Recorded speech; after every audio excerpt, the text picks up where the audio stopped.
Je vais appeler ici la sœur Nasden. Où est-ce que tu es? Est-ce qu'on peut acclamer bien fort le Seigneur pour elle? Elle n'est pas la seule. Plusieurs témoignages comme ça nous parviennent. Amen. On acclame bien fort, bien fort, bien fort, bien fort, bien fort, bien fort. C'est le Seigneur qui fait son œuvre à l'intérieur de ces personnes. Bonjour à toutes et à tous. Donc je suis Nasden. Je vais vous raconter ce que le Seigneur a fait dans ma vie au travers de cette plateforme qui est IEBI. Vous savez, en fait, moi j'ai rencontré le Seigneur Jésus, c'était sur les réseaux sociaux. Et le Seigneur m'a tout de suite appris que, par exemple, mon Facebook n'était plus pour moi et que je devais désormais parler de lui.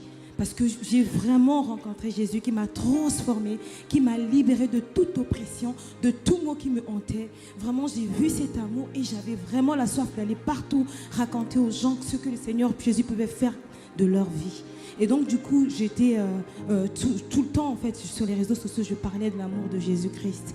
Sauf qu'en fait, j'étais insatisfaite. Je trouvais que c'était pas ça. Et quand j'ai commencé cette formation à l'IEBI, on avait un cours, en fait, on a un cours qui s'appelle « Découvrir son appel, accomplir sa destinée ». Et en fait, durant ce cours, l'enseignante, l'enseignante vraiment en donnant ce cours, le Seigneur a utilisé sa servante vraiment pour me faire comprendre que la personnalité que j'avais venait de lui tout simplement, qu'il m'avait créé pour que au travers de ma vie, que des vies soient transformées. Et donc du coup, j'ai saisi cette parole, j'ai dit Seigneur, aide-moi. Aide-moi parce qu'en fait, j'avais une fausse humilité. Vous savez, sur les réseaux sociaux, ça fonctionne avec des images. Et moi, à chaque fois, le Seigneur me disait, mets une photo, je me retenais. Je me disais, ça va faire trop. Donc je mettais un peu de réserve. Sauf que, en sortant de ce cours, j'ai dit, Seigneur, j'ai compris pourquoi tu m'as créé. J'ai compris que la personnalité que tu m'as donnée, Seigneur, c'est pour que je puisse tout simplement témoigner de ce que tu fais dans ma vie chaque jour et qu'au travers de ma vie, que les vies soient transformées. Et donc, c'est quelque chose que j'avais commencé à faire.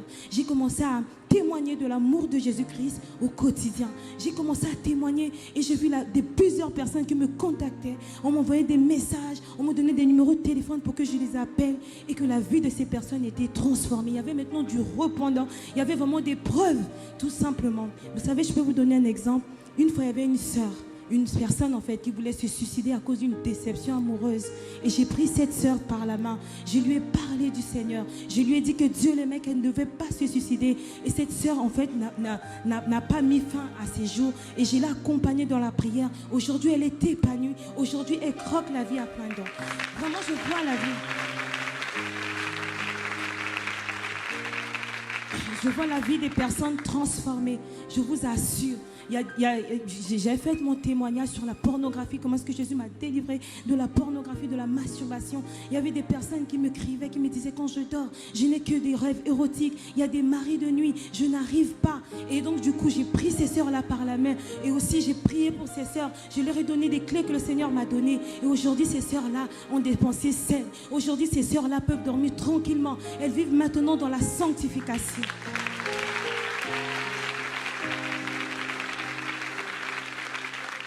Encore, j'avais un problème d'excès de table. Il y avait un vide en moi. Et tous les jours, même quand j'étais rassasiée, je voulais tout simplement continuer à manger. Et donc, du coup, je prenais du poids. J'étais moins performante. Je ne pouvais pas aller au bout de mes projets. Et donc, j'ai partagé ce témoignage. Plusieurs personnes aussi m'ont contacté et ont été délivrées de l'excès de table, de la boulimie. Il y avait une sœur en Belgique. Elle est complètement transformée aujourd'hui. Elle était vraiment en surpoids. Et aujourd'hui, elle a retrouvé sa forme. Et aujourd'hui, elle peut aller de l'avant. Il y a plusieurs témoignages. S'il faut en parler, on n'en terminera pas. Mais le deuxième volet de mon témoignage, vous savez, comme je vous ai dit, je parlais de l'amour de Dieu partout, l'amour de Jésus. Et puis Dieu a commencé à m'utiliser dans les lieux publics à parler de l'amour de lui, bien sûr. Et donc là, c'était dans des gares, au travers des pianos, avec des frères et sœurs. On partait proclamer l'amour au travers de la musique, des chants et tout ça là. Et donc ça attirait des foules, tout simplement.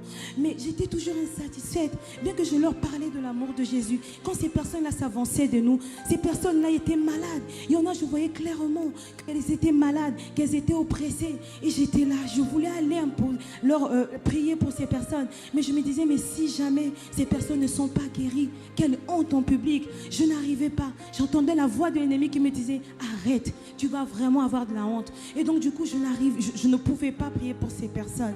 Et à chaque fois, c'était pareil. Sauf qu'en fait, il s'est passé quelque chose. En décembre 2018, en fait, notre fils a eu une place en crèche et c'était dans une crèche familiale.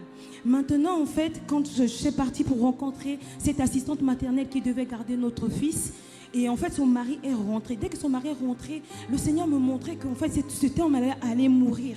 Parce que le Seigneur, de fois, en fait, m'ouvre ses yeux, me partage son cœur pour voir que telle personne a une telle maladie ou telle personne a un esprit de mort. Et moi, j'étais là parce que c'était une famille musulmane. Je me suis retenue. Je me suis dit, non, je ne peux pas aller leur parler de Jésus, des musulmans. Et donc, j'avais commencé à me familiariser avec cette assistante maternelle. Sauf que 2 mois après, j'étais au travail et c'est la directrice de l'école. Parce qu'en fait, quand le Seigneur m'avait montré que cet homme allait mourir, je suis rentrée à la maison, j'ai partagé cela à mon mari. Je lui ai dit, j'ai vu là-bas le mari de l'assistante maternelle et le Seigneur me met à cœur qu'il va mourir. Et donc, je continuais à prier, mais j'essayais de me rapprocher de cette assistante maternelle. Comme je disais, en fait, un jour, j'ai reçu un coup de fil. C'est la directrice de la crèche qui m'appelle pour dire que le mari de l'assistante maternelle était décédé dans son sommeil et qu'elle a vu cela que le matin. Et là, j'étais mal. J'ai dit, Seigneur, je ne lui ai même pas parlé de toi. Je ne lui ai même pas parlé de toi. Où est-ce qu'il est allé? Loin de toi. Il doit se trouver en enfer. Seigneur, accorde-moi la grâce de ne plus mettre ses limitations, d'oser parler de toi, Seigneur. Et donc, du coup, j'étais mal. Et en ce moment-là, le pasteur Peggy nous a reçus au cours d'une veille de prière. Elle nous a partagé son témoignage en disant que elle, en fait, toutes les personnes que le Seigneur met dans sa vie, elle prie pour ces personnes qui sont malades, elle voit ces personnes-là guéries. Toutes les personnes qui sont oppressées par des démons, elle chasse les démons et qu'on ne devait pas se retenir. On devait aller imposer les mains, prier pour ces personnes parce que c'est Jésus qui guérit ces personnes et ce n'est pas nous. Et quand elle parlait dans mon cœur, j'ai compris que je devais parler, je devais plus recommencer comme avec le mari de cette assistante maternelle. Donc en sortant d'ici, j'ai dit, Seigneur, je vais oser, il n'y a plus de limitations. Toutes les personnes que je vais voir, je vais prier, Seigneur. Et à la prochaine sortie d'évangélisation, on était à Gare de l'Est. J'étais en train de proclamer l'amour de Jésus. Et là, j'ai vu un monsieur qui était là avec sa canne. Je me suis dirigée vers ce monsieur devant tout le monde. Il y avait vraiment une foule. Et je me suis dirigée vers cet homme. Je lui ai demandé, monsieur, pourquoi il avait une canne. Il m'a expliqué que c'était à la suite d'un AVC. Et je lui ai demandé si je pouvais prier pour lui. Il a accepté. J'ai prié pour ce monsieur. Et ce monsieur a lâché les cannes devant tout le monde. Ce monsieur a lâché. Vous voyez, ça c'est ce monsieur, c'est le premier qui avait lâché sa canne. Là, il avait sa canne, il a lâché sa canne. Et j'étais rompue de joie. Et puis le Seigneur ne s'est pas arrêté là. La semaine qui suivait, en fait, vous savez, on a nos familles d'impact. Les familles d'impact, c'est des moments de communion fraternelle, où on partage la parole de Dieu, où on se fortifie, où on partage nos passions. Et en fait, on était parti voir une sœur qui avait accouché. Et arrivé chez cette sœur, je vois sa maman avec une canne. Et j'étais émue de compassion. J'ai dit, Seigneur, tu es en moi, tu es ici. Je ne rentrerai pas sans avoir prié pour cette maman. J'ai demandé à cette maman, est-ce que je peux prier pour toi? Elle a dit, oui, ma fille. Devant mes frères et sœurs, j'ai commencé à prier pour cette maman. Elle avait des douleurs partout. Cette maman. Et cette maman a été guérie complètement. Cette maman, vous voyez, elle a lâché la canne qu'elle avait. Cette maman a lâché la canne. Et les douleurs, toutes les douleurs étaient parties. Toutes les douleurs. Et le plus, c'est ce que je ne savais pas. Cette maman avait fait 4 AVC. Donc cette maman, quand elle parlait, elle n'avait pas de sang. Et c'est sa fille qui raconte. Cette maman, ce jour-là, elle a parlé. Cette maman, ce jour-là, on comprenait ce qu'elle disait. Amen. Ça ne s'est pas arrêté là. Il y a tellement d'exemples. Ça ne s'est pas arrêté là. Et la semaine qui suivait, en fait, j'avais rendez-vous au centre commercial de Créteil sous soleil. Je me suis garée au parking. Je vois un monsieur qui marchait avec difficulté. Il tirait son pied. Il avait tout un lot de médicaments. Il revenait, je pense, de la pharmacie. Et j'ai commencé à lui parler. J'ai dit, monsieur, Jésus vous aime. Jésus vous aime. Le monsieur a dit, non, je ne veux rien savoir. J'ai dit, Jésus peut vous guérir, monsieur. Il s'est arrêté. Il était un peu parti loin. Il dit, Jésus peut me guérir. J'ai dit, oui. Non seulement comment Jésus peut vous guérir. Mais il veut vous guérir, monsieur. Ce monsieur m'a dit, d'accord, viens prier pour moi. Et j'ai commencé à prier pour ce monsieur. Et ce monsieur commençait à pleurer parce qu'il a dit qu'il a senti une présence. Et ce monsieur n'avait plus mal. Ce monsieur, en fait, m'a dit que, en fait, dans sa souffrance, parce que lui, c'était après un accident de voiture. Il m'a dit, juste dans son cœur, il a dit, Dieu, si tu existes, je regarde ma souffrance, aide-moi. Et quand je priais pour ce monsieur avait compris que Jésus avait répondu à la prière qu'il avait faite dans son cœur.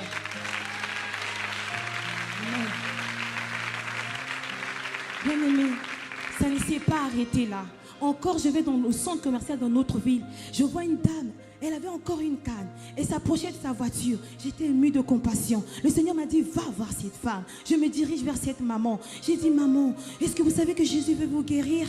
Elle a dit, oui, je sais que Dieu existe parce que j'avais eu un grave accident et j'étais restée des mois et des mois dans le coma. On m'avait dit que jamais je vais marcher. Mais j'ai entendu une voix qui m'a dit, ce n'était pas ton temps de mourir dans le coma. Et je suis revenue, je sais que Dieu existe. J'ai dit, voilà, vous savez que Dieu existe? Dieu va vous visiter aujourd'hui. Jésus va vous guérir. Cette maman était là. Elle avait peur. Elle a dit, je reviens des urgences. Je suis sous morphine. Je dis, le sang de Jésus guérit. J'ai pris cette maman par la main. J'ai commencé à prier. J'ai imposé mes mains sur sa jambe. Cette maman a lâché sa canne. Cette maman aujourd'hui n'a plus besoin de sa canne.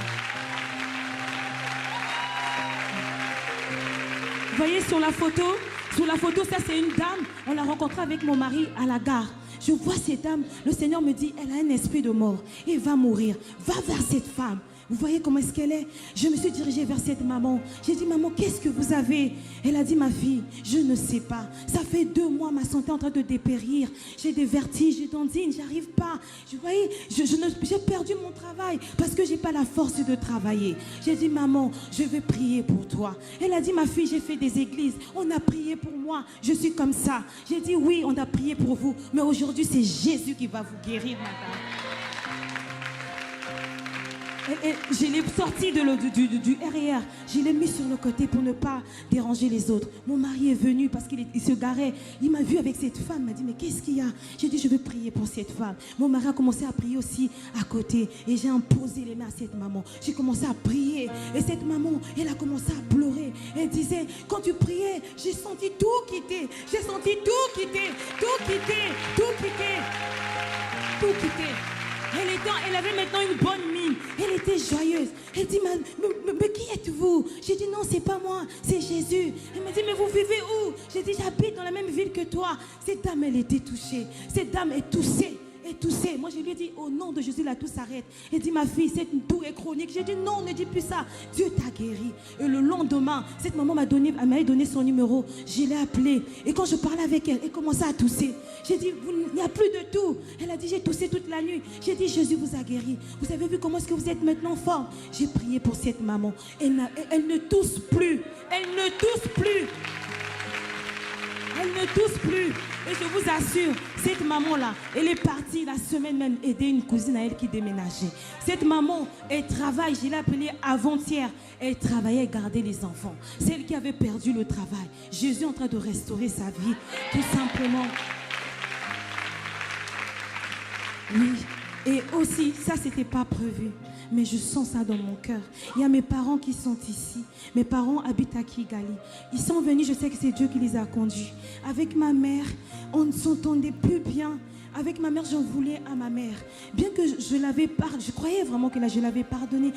Avec ma mère, on était très, très proches. Mais à un moment donné, il y a eu une sorte de division. Et en fait, j'en voulais à ma mère par rapport à un acte qu'elle avait posé. Mais en fait, en faisant cette formation, c'était le pasteur Peggy Nombissou qui nous a parlé de comment est-ce que nous devons honorer nos parents. Peu importe ce que nos parents font, qu'on devait honorer nos parents. Je suis allée voir le pasteur Peggy Nombissou qui m'a conseillé, que Dieu a utilisé. Et je vous assure qu'avec ma maman, aujourd'hui, on est unis puisque comme jamais auparavant. Avant même qu'elle ne vienne, elle a accepté de venir ici. Elle est ici avec mon père. Et je voudrais dire à ma maman, c'est cette formation. C'est au cours de cette formation que j'ai appris que je devais vous honorer. Que peu importe ce que vous devez faire, que je devais vous manifester l'amour de Christ. Je n'avais pas prévu cela, mais je l'ai ressenti dans mon cœur. En tout cas, je vous assure, cette plateforme, ce n'est pas que, comme on dit, c'est un accélérateur de destinée. En tout cas, moi, je le vis et je suis remplie de joie. Quand je vois des gens guéris, quand je vois des gens rentrer de joie avec leur canne sous la main, plus que jamais, je vous encourage à faire cette formation. Plus que jamais aux personnes qui sont ici, qui sont loin de Jésus, je vous assure, Jésus veut vous sauver. Jésus veut vous guérir. Ne rentrez pas avec la maladie. Ne rentrez pas avec les démons. Déposez tout ici parce que Jésus est ici et Jésus vous aime.